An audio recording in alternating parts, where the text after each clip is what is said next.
E aí pessoal? Sejam bem-vindos a mais um vídeo do canal, e trazendo para vocês a continuação da parte 2, do capítulo 3. Então, já deixe o like aí para fortalecer, é nóis! Dito isso, vamos para o vídeo. A história continua, na perspectiva de Jirkniv. A voz do locutor soou, amplificada por um item mágico. Jirkniv falou, com licença. Jirkniv se levantou, para que o público abaixo dele pudesse ver seu rosto. As pessoas aplaudiram como uma, por Jirkniv. Ele virou o rosto bonito para as pessoas, e sorriu silenciosamente para elas. As mulheres começaram a gritar por ele, e Jirkniv sentiu-se bastante satisfeito, por sua popularidade ainda não ter diminuído. O locutor falou, muito obrigado. Então, em seguida, senhoras e senhores, a tão esperada batalha com o Senhor Marcial. Os preparativos vão demorar um pouco, então, por favor, tenham paciência. Jirkniv murmurou, o Senhor Marcial, Jirkniv uma vez perguntou a Baziot sobre deixar todos os 4 cavaleiros lutarem contra o Senhor Marcial. Ele riu, e disse que eles não tinham chance de ganhar. A resposta o preocupou, então, ele deixou o Fielder reunir algumas informações sobre o Senhor Marcial. Os resultados mostraram que o Senhor Marcial era um ser tão poderoso, que era injusto. O emissário falou, ainda assim, com quem o Senhor Marcial lutará, Vossa Majestade? A pergunta do emissário era óbvia. O fato era que Jirkniv não tinha uma resposta para ele.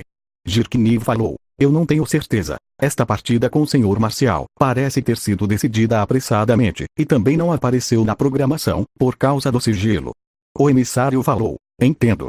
Jirkniv falou, bem, qualquer um que pudesse entrar em contato com o Senhor Marcial, deve ser um aventureiro adamantaito. No entanto, o pessoal da Pássaro Fio Prateado está aqui, então, deve ser alguém das 8 ondas.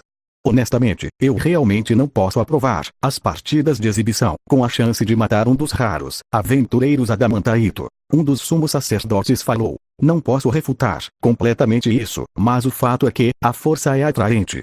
Este lugar é provavelmente o mais adequado para permitir que as pessoas vejam um exemplo de poder avassalador, e lhes dê um sonho de um dia conseguir o mesmo.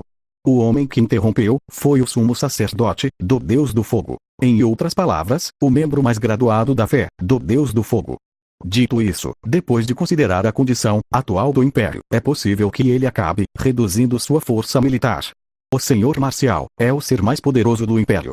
Por que não alistá-lo em suas forças?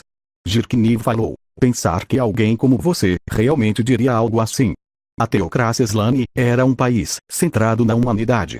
Não, seria melhor dizer que eles menosprezavam os países de outras raças. Uma nação que ainda poderia existir em um mundo cheio de várias raças, depois de anunciar esse fato, provava sua força. Alguém tinha que entregar isso para eles. Ou melhor, pode-se dizer que unir uma espécie era uma condição para construir uma nação forte. O sumo sacerdote falou, essa é apenas minha opinião pessoal. Não reflete no meu país. Bem, chega de bate-papo por agora, Vossa Majestade. Posso ter sua resposta? Jirkniv falou, de fato. Então. A voz do locutor soou. A espera acabou, senhoras e senhores. Apresentaremos nosso desafiante. A mão de Jirkniv parou quando ele estava prestes a escrever a resposta para a primeira pergunta. Isso porque ele estava curioso sobre o desafiante, que era corajoso o suficiente para lançar um desafio àquele Senhor Marcial. Ser reconhecido como um desafiante significava que ele deveria ser capaz de lutar bastante. Alguém assim ainda existe no Império. Se ele fosse excepcional o suficiente e estivesse disposto a servir o Império, ele o empregaria, mesmo se ele perdesse. Dependendo de como as coisas acontecessem, ele poderia acabar dando a ele o lugar nos 4 cavaleiros que o intangível deixara vazio após sua morte. O locutor falou. O nome do desafiante pode ser conhecido por muitos na plateia. Aquele grande homem veio para nos agraciar hoje.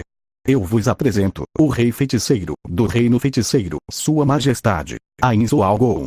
Jirkniv falou, Ra. Aquele som de total estupefação escapou de Jirkniv. Ele não entendeu as palavras do locutor, que lentamente afundavam em seu cérebro. Confusão encheu a arena, e a sala VIP estava mortalmente silenciosa. Jirkniv olhou em volta, e ele tinha certeza de que todos tinham ouvido a mesma coisa. O emissário falou, Ainzo Algon. Jirkniv pensou, impossível. Claro que era impossível.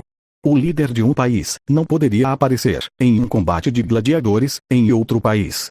Isso era óbvio para qualquer um com bom senso. Não era como se ele fosse um bárbaro. Em primeiro lugar, eles estavam de olho nos movimentos do reino feiticeiro. Se o rei feiticeiro tivesse entrado no império, esse assunto teria alcançado os ouvidos de Jirkniv imediatamente. Teria sido um assunto de absoluta prioridade. Ele providenciara para que as notícias lhe chegassem, mesmo se ele estivesse em seu harém ou em algum outro lugar. Se aquela notícia não lhe tivesse chegado, apesar de todos esses esforços, isso significava: ele entrou secretamente no país. Porque alguém faria aquilo. E ele veio para a arena. Que merda ele está pensando? O que poderia ser? É assim que vai ser. Isso, como isso é possível? O corpo de Jirkniv estremeceu incontrolavelmente. Então, ele mudou sua linha de visão para olhar para os emissários da teocracia Slane. Havia olhares penetrantes naqueles olhos sob seus capuzes, e o olhar naqueles olhos dizia apenas uma coisa. Não, com toda a probabilidade, Jirkniv teria chegado à mesma conclusão se estivesse no lugar deles.